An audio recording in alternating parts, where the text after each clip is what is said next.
అసలు ఏపీలో ఏం జరుగుతోంది? రాజకీయాలు తప్ప ఇంకొకటి కనిపించవంటారా? ఎందుకంటే చంద్రబాబును తిడితే అంబట్ రాంబాబును అరెస్ట్ చేశారు. కానీ అంబట్ రాంబాబు ఇంటి మీద దాడి చేసిన వాళ్ళపై స్టేషన్ బెయిల్ కేసులు పెట్టి ఇప్పటికీ కూడా ఇంకా స్టిల్ అరెస్ట్ చేయలేదు. రేపు ఒకవేళ పొరపాటున గవర్నమెంట్ మారితే మళ్ళీ ఇదే సీన్ చూడాల్సి వస్తుందంటారా?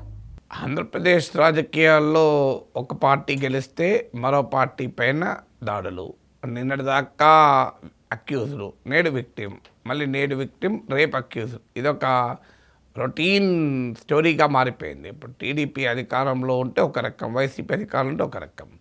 మీకు 2019, 2024 మధ్యకాలంలో టీడీపీ నాయకులపై కేసులు, టీడీపీ ఆఫీసులపై దాడులు, చంద్రబాబు నాయుడిని అసెంబ్లీలో అవమానించడము, ఇదంతా జరిగింది.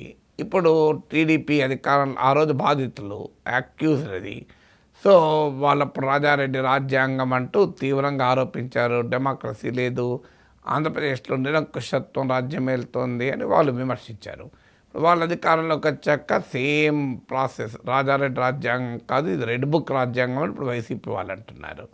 సో ఇప్పుడు ఇందులో క్లియర్గా మళ్ళీ వైసీపీ వారిపై దాడులు, వైసీపీ వాళ్ళపైన కేసులు, జగన్ బయటకు వస్తే వివాదాలు, మీకు వైసీపీ నాయకులు జైళ్లకు, ఈ వ్యవహారం వస్తుంది. రియల్గా ఎక్కడ సీరియస్గా ఏ కుంభకోణాన్ని లాజికల్ ఎండ్కు తెచ్చిందైతే ఏమీ లేదు. ఇప్పుడు జగన్మోహన్ రెడ్డి పైన 1,00,000 కోట్ల అవినీతి అన్నారు. 16 నెలలు జైల్లో ఉన్నాడు. ఎప్పుడు ఉన్నాడు? కాంగ్రెస్ పార్టీ అధికారంలో ఉన్నప్పుడు ఉన్నాడు. ఇప్పుడు ఎన్డీఏ అధికారంలోకి వచ్చినప్పటి నుంచి ఇప్పటికి 11 ఏళ్ళు అయింది. జగన్మోహన్ రెడ్డి కేసులపైన ఏదైనా కొనుక్కొచ్చిందా? జగన్మోహన్ రెడ్డి ఏమైనా జైలుకి వెళ్ళాడా? ఆఖరి 10 గంటలు కూడా జైలుకి వెళ్ళలేదు. మరి దేశంలో ప్రతిపక్ష నేతలు అరవింద్ కేజ్రీవాల్, మనీష్ సిసోడియా, హేమంత్ సోరెన్ వీళ్ళందరూ జైలుకి వెళ్ళి వస్తున్నారు. ప్రతి ప్రతిపక్ష నేత పైన కేసులు. ఎందుకు మరి జగన్ పైన ఏ కేసు లేదు కదా? ఆఖరికి కోర్టుకు కూడా వెళ్ళాల్సిన అవసరం ఉండడం లేదు. ఆఖరికి బెయిల్ కూడా 11 ఏళ్ళ నుంచి బెయిల్ కూడా ఏనాడు రద్దు కాలేదు కదా. అంటే దాని అర్థం ఏంటి? మరి ఎవరో ఎక్కడో ఏదో అండా ఉండలేకపోతే సాధ్యమవుతుందా? మరి ఎన్డీఏ అధికారంలో ఉండగా ఏమీ చేయలేకుండా రోజు జగన్ అవినీతి పడని విమర్శిస్తూ వచ్చేది ఏముంటుంది? అసలు ఇదెందుకు? వివేకానంద రెడ్డి హత్య కేసు ఏమైనా కొలిక్కొచ్చిందా? అంతకుముందు బాబాయిని హత్య చేసిన వారిని పట్టుకుంటలేరు అని టీడీపీ వాళ్ళు అన్నారు. ఇప్పుడు మీరు అధికారంలో ఉన్నప్పుడు చేయొచ్చు కదా, సంగతిని చేయొచ్చు. అంతకుముందు జగన్మోహన్ రెడ్డి 2019 ఎన్నికలకు ముందు వివేక హత్య జరగడంతో ఇది చంద్రబాబు నాయుడు, లోకేష్ చేయించారని ఆయన ఆరోపించారు. ఆయన 5 ఏళ్ళ అధికారంలో ఉన్నప్పుడు చంద్రబాబు నాయుడు, లోకేష్ చేయించితే వాళ్ళపైన ఎందుకు శిక్షలు వేయించలేదు? అది ఆయన చేయలేదు. తర్వాత ఆఖరికి తన బాబాయిని చెప్పిన వారు పట్టుకొని కూడా పట్టుకోలేదు. అది టీడీపీకి అస్త్రమై పెద్ద ఎత్తున అటాక్ చేశారు. ఇప్పుడు కూటమి అధికారంలోకి వచ్చింది. మరి ఈ వివేక హత్య కేసులో ఎక్కడ వచ్చింది? అది కూడా సిబిఐ, కేంద్ర ప్రభుత్వ సంస్థ సిబిఐ విచారణ జరుపుతుంది. అయినా ఎక్కడ కదలిక లేదు, మెదలిక లేదు కదా. సో ఇలా మీకు రాజకీయాల్లో దాడులు, ప్రతి దాడులు, ఆరోపణలు, ప్రత్యారోపణలు, వీళ్ళు వాళ్ళని తిట్టుకుంటూ వాళ్ళు వీళ్ళని తిట్టుకుంటూ తప్ప ఆచరణలో ఏ కుంభకోణం, ఏ నేరం ఎక్కడ కొలిక్కి వచ్చిందో చెప్పండి. నథింగ్ కదా. టీడీపీ పాలనలో అదే పరిస్థితి, వైసీపీ పాలనలో అదే పరిస్థితి. సో చంద్రబాబు నాయుడు జైలుకు పంపించాడు జగన్. తర్వాత చంద్రబాబు నాయుడు ఇప్పుడు స్కిల్ డెవలప్మెంట్ కేసు మొత్తానికి కొట్టేశారు. ఎవరైతే ఆ రోజు కేసు పెట్టారో ఇప్పుడు వాళ్ళే కొట్టేశారు.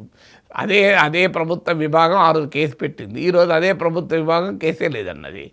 సో ఇప్పుడు జగన్మోహన్ రెడ్డి జైలుకు పంపాలని చంద్రబాబు నాయుడు చూస్తున్నాడు. సో ఇదంతా రాజకీయమైన తప్ప ఇక్కడ ఎక్కడ ప్రజా సమస్యలు కానీ, ప్రజల సీరియస్ జీవన సమస్యలు కానీ ఎక్కడా లేదు. జగన్మోహన్ రెడ్డి అధికారంలో ఉంటే కమలను టార్గెట్ చేశాడు. టీడీపీ అధికారంలో ఉన్నా లేకపోయినా జగన్ రెడ్డి అని నొక్కి చెప్పి వాళ్ళు చెప్తున్నారు. ఈ మధ్య బీజేపీ నాయకుడైనటువంటి ఆదినారాయణ రెడ్డి చంద్రబాబు పాలనలో కమ్మ రాజ్యం ఉంది, కమ్మగా ఉంది అని చెప్పి ఆయన కులాన్ని పట్టుకొస్తున్నాడు.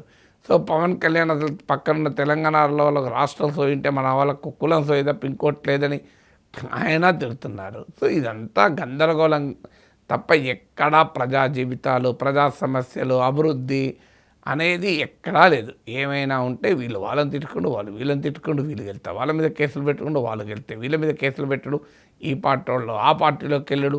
ఇప్పుడు చూడండి మీరు, వైసీపీ నాయకులు బీజేపీలో చేరుతారు, లేకపోతే వైసీపీ నాయకులు జనసేనలో చేరుతారు.